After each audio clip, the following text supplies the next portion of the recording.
In die Tonnelsportnuus gaan ons na die rugbyveld en die komende naweek is dit die Verenigde Rugby Kampioenskap wat weer voortgaan. Daar's ook 'n rugby toets, die Springbokke speel ook teen Wallis. Nou dit het 'n effek op die rugby die afloop of die komende naweek vir die Verenigde Rugby Kampioenskap, want daar's 'n hele paar Springbokke wat nie vir die spanne kan speel nie.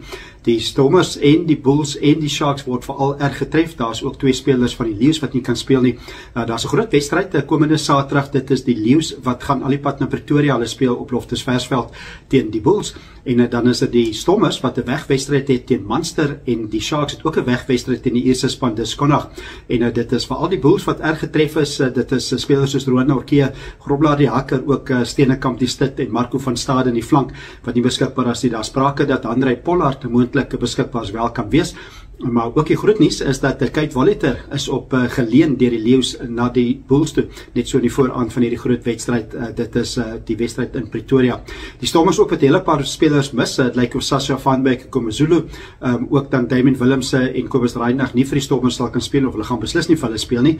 En die Stormers wat 'n wegwedstryd teen Munster het. En Munster het weer 'n hele paar spelers van Ierland wat vir hulle beskikbaar is. Dit is onder andere Jack Crowley en ook Craig Casey en Tom Farrell. So dit is hulle wat versterk word en ook John Klein wat ook vir die Springbokke gespeel het wat nou vir Munster beskikbaar gaan wees. So dit is van die rugby Saterdag, so 3 wedstryde om dop te hou. Die eerste ene is in Pretoria, die Bulls tuis teen die Lions, dan 2 wegwedstryde vir die Suid-Afrikaanse spanne, die Stormers weg teen Munster en ook die Sharks wegwedstryd teen Connacht. Dis alle wedstryde is Saterdag. Dit is in die Tonnel Rugby nuus.